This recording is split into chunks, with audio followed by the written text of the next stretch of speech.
ଥରେ ଜଙ୍ଗଲରେ ରାଜା ସିଂହର ବାହାଘର ହେଉଥିଲା। ସିଂହ ରାଜା ତା ବାହାଘରରେ ସମସ୍ତଙ୍କୁ ନିମନ୍ତ୍ରଣ କରିଥିଲା, ଯେମିତିକି ବାଘ, ହରିଣ, ଭାଲୁ, ଶିଆଳ, ମେଣ୍ଢା, ଗାଈ ଏମିତି ଜଙ୍ଗଲର ସବୁ ପଶୁପକ୍ଷୀ ସେଠାରେ ଉପସ୍ଥିତ ଥିଲେ। ସମସ୍ତେ ମନ ଖୁସିରେ ସିଂହରାଜ ବାହାଘର ଦେଖୁଥିଲେ, ହେଲେ କେହି କାହା ଉପରେ ଆକ୍ରମଣ କରୁନଥିଲେ। ସେମାନଙ୍କ ମଧ୍ୟରୁ ଥିଲା ଗୋଟିଏ ଦୁଷ୍ଟ ବାଘ। ସେ ବାଘ ଗାଈ, ମେଣ୍ଢା, ହରିଣକୁ ଦେଖି ତାଙ୍କୁ ଖାଇବାକୁ ଭାବୁଥିଲା, ହେଲେ ସିଂହରାଜା ଭୟରେ ସେ କାହାର ବି କିଛି କ୍ଷତି କରିପାରୁନଥିଲା। ବାହାଘର ସରିଲା ପରେ ସମସ୍ତେ ନିଜ ନିଜ ଘରକୁ ଫେରିଗଲେ। ରାସ୍ତାରେ ଗୋଟିଏ କଇଁଚ ଆଉ ଗୋଟିଏ ଚଢ଼େଇ ଯାଉଥିଲେ। ସେ ଦୁଇ ଜଣ ଖୁବ୍ ଭଲ ସାଙ୍ଗ ଥିଲେ। ଆରେ ସାଙ୍ଗ, ସିଂହରାଜାଙ୍କ ବାହାଘରରେ ସମସ୍ତଙ୍କୁ ଦେଖି ମୋତେ ବହୁତ ଭଲ ଲାଗିଲା।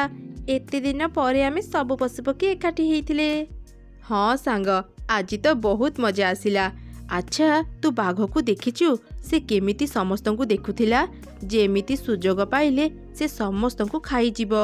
ହଁ, ସେ ବାଘଟା ବହୁତ ଦୁଷ୍ଟ। ଏବେ ସନ୍ଧ୍ୟା ହେଇଯିବ, ଚାଲ ଶୀଘ୍ର ଘରକୁ ଫେରିଯିବା।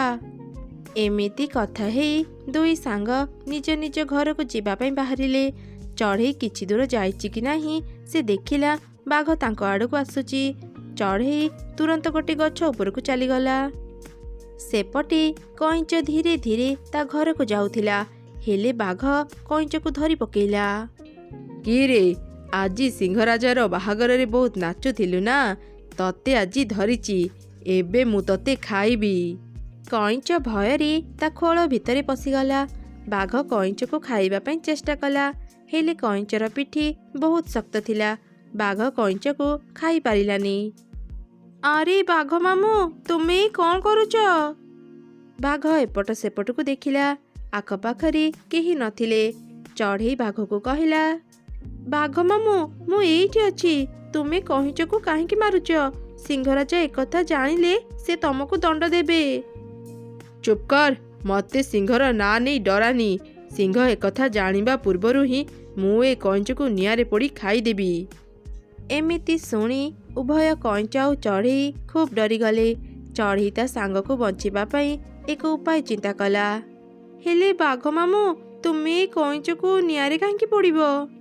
ଏ କଇଁଚଟା ବହୁତ ଟାଣ, ୟାକୁ ନରମ କରିବା ପାଇଁ ମୁଁ ୟାକୁ ନିଆଁରେ ପୋଡ଼ି ଖାଇବି। ହେଲେ ତୁମେ ଜଙ୍ଗଲରେ ନିଆଁ କୋଉଠୁ ପାଇବ?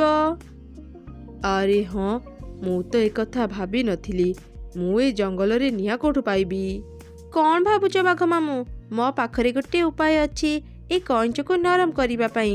ବାଘ ମାମୁଁ, ତୁମେ ଏ କଇଁଚକୁ ନିଆଁରେ ନ ପୋଡ଼ି ପାଣିରେ ପକେଇ ଦିଅ। ପାଣିରେ କଇଁଚ ନରମ ହେଇଯିବ, ତାପରେ ତୁମେ ତାକୁ ଆରାମରେ ଖାଇପାରିବ।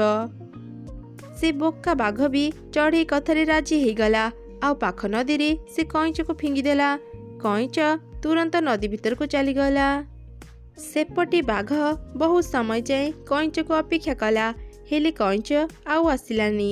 ବାଘ ସେ ଗଛ ପାଖକୁ ଗଲା, ଯୋଉଠି ସେ ଚଢ଼େଇ ବସିଥିଲା, ହେଲେ ସେତେବେଳେ ସେ ଚଢ଼େଇ ବି ସେଠି ନଥିଲା।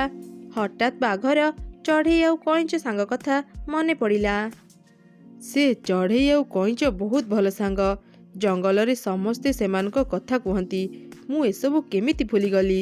ସେ ଦୁଇ ଜଣ ମୋତେ ବୋକା ବନେଇ ଏଠାରୁ ଚାଲିଗଲେ। ଏମିତି ବାଘ ବି ଆଉ କିଛି ରାସ୍ତା ନ ପାଇ ନିରାଶ ହେଇ ସେଠାରୁ ଚାଲିଗଲା। ଥରେ ଗୋଟିଏ ଜଙ୍ଗଲର ଏକ ନଦୀ ପାଖରେ ଗୋଟିଏ ବିରାଟ ଆମ୍ବ ଗଛ ଥିଲା। ସେ ଆମ୍ବ ଗଛରେ ଗୋଟିଏ ଛୋଟ ଟିକି ଚଢ଼େଇ ତାର ଦୁଇ ଛୁଆଙ୍କ ସହ ବସା ବାନ୍ଧି ରହୁଥିଲା।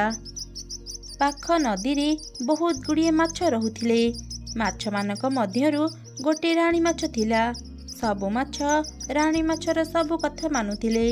ଟିକି ଚଢ଼େଇ ଯେବେ ବି ନଦୀକୁ ପାଣି ପିଇବାକୁ ଯାଉଥିଲା, ସେ ରାଣୀ ମାଛ ସହ କଥା ହେଉଥିଲା। ଟିକି ଚଢ଼େଇ ଆଉ ରାଣୀ ମାଛ ଖୁବ୍ ଭଲ ସାଙ୍ଗ ଥିଲେ। ଟିକି ଚଢ଼େଇ ପ୍ରତିଦିନ ଖାଇବା ଆଣିବା ପାଇଁ ଜଙ୍ଗଲ ଭିତରକୁ ଯାଏ। ସନ୍ଧ୍ୟାରେ ସେ ଘରକୁ ଫେରି ଆସେ। ଦିନେ ସନ୍ଧ୍ୟାରେ ସେ ଘରକୁ ଫେରି ଦେଖିଲା ତାର ଦୁଇ ଛୁଆ ଗଛ ତଳେ ବସି କାନ୍ଦୁଥିଲେ।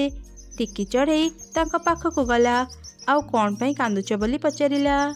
ମା, ଗୋଟେ ଲମ୍ବା ଗୋଡ଼ବାଲା ଚଢ଼େଇ ଆମକୁ ପିଟି ପିଟି ଘରୁ ବାହାର କରିଦେଇଛି। ସେ କହିଲା, ଆଉ ଯଦି ଏଠାକୁ ଆସିବ ମୁଁ ତମମାନଙ୍କୁ ମାରିଦେବି। ମା, ଆମକୁ ଭାରି ଡର ଲାଗୁଛି। ଲମ୍ବା ଗୋଡ଼ବାଲା ଚଢ଼େଇ ଆଚ୍ଛା ହଉ, ତମେ ମାନେ ଆଉ କାନ୍ଦନି, ମୁଁ ଯାଇ ଦେଖୁଛି ଆମ ଘରେ କିଏ ଅଛି।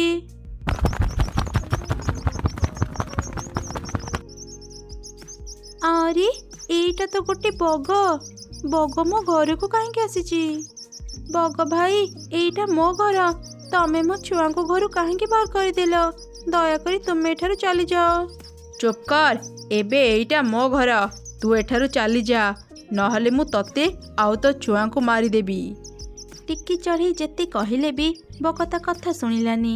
ସେ ତା ଘରେ ଆରାମରେ ଶୋଇ ରହିଲା।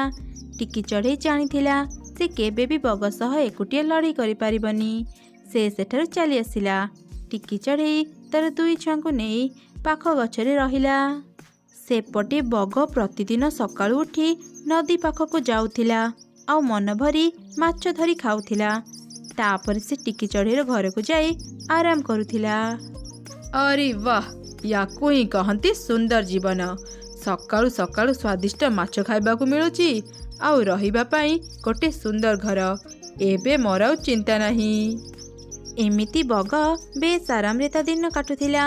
ବଗ ପ୍ରତିଦିନ ଏକା ସାଙ୍ଗରେ ବହୁତ ଗୁଡ଼ିଏ ମାଛ ଖାଇ ଦେଉଥିଲା, ଯାହାଫଳରେ ଧୀରେ ଧୀରେ ମାଛ ସଂଖ୍ୟା କମିବାକୁ ଲାଗିଲେ। ରାଣୀ ମାଛ ଏସବୁ ଦେଖି ଚିନ୍ତାରେ ପଡ଼ିଗଲା। ସେ ବଗ ସହ କଥା ହେବାକୁ ଚିନ୍ତା କଲା। ପରଦିନ ବଗ ଯେତେବେଳେ ନଦୀକୁ ଆସିଲା, ରାଣୀ ମାଛ ତା ସହ କଥା ହେଲା। ବଗ ମହାରାଜ, ଏ ନଦୀରେ ବହୁତ କମ୍ ମାଛ ଅଛନ୍ତି। ଆପଣ ଯଦି ସବୁଦିନ ଏପରି ମାଛ ଖାଇ ଚାଲିବେ, ଏ ନଦୀରେ ଆଉ ମାଛ ରହିବେନି। ଦୟାକରି ଆମକୁ ଛାଡ଼ି ଦିଅନ୍ତୁ। କ'ଣ ହେଲା? ଛାଡ଼ିଦେବି? ମୁଁ ଯଦି ତମମାନଙ୍କୁ ଛାଡ଼ିଦେବି, ମୁଁ ଖାଇବି କ'ଣ? ମୋତେ ବେଶୀ ଜ୍ଞାନ ଦେନି, ନହେଲେ ମୁଁ ଆଗ ତତେ ଖାଇବି। ଏମିତି କହି ବଗ ରାଣୀ ମାଛକୁ ଖାଇବା ପାଇଁ ତା ପାଖକୁ ଗଲା। ରାଣୀ ମାଛ ଭୟରେ ନଦୀ ଭିତରକୁ ଚାଲିଗଲା। ଦିନେ ସନ୍ଧ୍ୟାରେ ରାଣୀ ମାଛ ମନ ଦୁଃଖରେ ନଦୀ କୂଳରେ ବସିଥିଲା। ଠିକ୍ ସେହି ସମୟରେ ଟିକି ଚଢ଼େଇ ପାଣି ପିଇବାକୁ ନଦୀ ପାଖକୁ ଆସିଲା। ସେ ରାଣୀ ମାଛକୁ ଦେଖିଲା।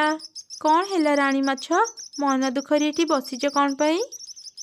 ରାଣୀ ମାଛ ବଗର ସବୁ କଥା ଟିକି ଚଢ଼େଇକୁ କହିଲା। ସେ ବଗ ମୋତେ ବି ବହୁତ କଷ୍ଟ ଦେଇଛି। ସେ ମୋତେ ମୋ ଘରୁ ବାହାର କରିଦେଇଛି। ସେ ବଗର କିଛି ଗୋଟେ କରିବାକୁ ପଡ଼ିବ। ସବୁଦିନ ଯଦି ଏମିତି ମାଛ ଖାଇ ଚାଲିବ, ଗୋଟେ ଦିନ ଏମିତି ଆସିବ ଏ ନଦୀରେ ଆଉ ମାଛ ରହିବେନି। ଆମେ ତ ଛୋଟ ଛୋଟ ଜୀବ, ଆମେ ବଗ ସହ ଲଢ଼େଇ କରିପାରିବାନି। ହେଲେ ମୋ ପାଖରେ ଗୋଟେ ଉପାୟ ଅଛି। ଆମେ ସମସ୍ତେ ମିଶିଲେ ଯାଇ ଆମେ ବଗକୁ ହରାଇ ପାରିବା। ଏମିତି ଟିକି ଚଢ଼େଇ ଆଉ ରାଣୀ ମାଛ ବଗକୁ ମାରିବା ପାଇଁ ଏକ ଯୋଜନା ବନେଇଲେ।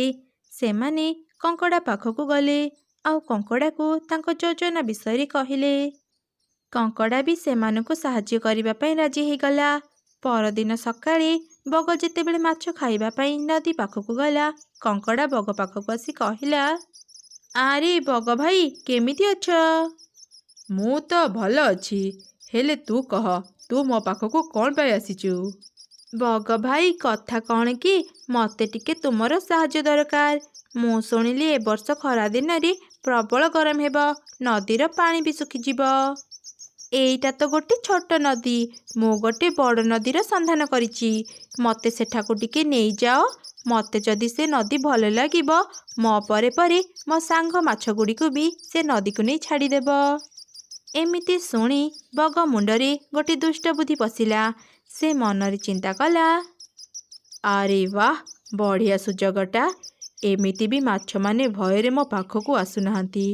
ବହୁତ କଷ୍ଟରେ ମୋତେ ମାଛ ଧରିବାକୁ ପଡ଼ୁଛି। ଏମିତି ହେଲେ ତ ମୋତେ ବହୁତ ସହଜରେ ମାଛ ଖାଇବାକୁ ମିଳିଯିବ। ଆଚ୍ଛା ଆଚ୍ଛା, ଠିକ୍ ଅଛି, ଚାଲ, ମୁଁ ତତେ ସେ ନଦୀକୁ ନେଇଯିବି। ବଗ କଙ୍କଡ଼ାକୁ ତା ପିଠିରେ ବସେଇ ଦୂର ଆକାଶକୁ ଉଡ଼ିଗଲା। ସୁଯୋଗ ଦେଖି କଙ୍କଡ଼ା ବଗର ବେକକୁ ଜୋରରେ ଚିପି ଧରିଲା। ବଗ ନିଜ ଉପରେ ନିୟନ୍ତ୍ରଣ ରଖିପାରିଲାନି। ସେ ତଳକୁ ଖସି ପଡ଼ିଲା। ପୂର୍ବରୁ ଯୋଜନା ମୁତାବକ କଙ୍କଡ଼ାର ସାଙ୍ଗମାନେ ଆଉ ଟିକି ଚଢ଼େଇ ତଳେ ଛିଡ଼ା ହେଇଥିଲେ। ବଗ ଯେମିତି ତଳେ ପଡ଼ିଗଲା, ସବୁ କଙ୍କଡ଼ା ଆଉ ଚଢ଼େଇ ମିଶି ବଗକୁ ଖୁମ୍ପିବାକୁ ଲାଗିଲେ। କିଛି ସମୟରେ ହିଁ ସେମାନେ ସେ ଦୁଷ୍ଟ ବଗକୁ ମାରିଦେଲେ। ତାପରେ ଟିକି ଚଢ଼େଇ ଖୁସିରେ ତା ଛୁଆଙ୍କୁ ଧରି ତା ବସାକୁ ଫେରି ଆସିଲା। ମାଛମାନେ ବି ସେ ଦୁଷ୍ଟ ବଗ ପାଖରୁ ରକ୍ଷା ପାଇଗଲେ।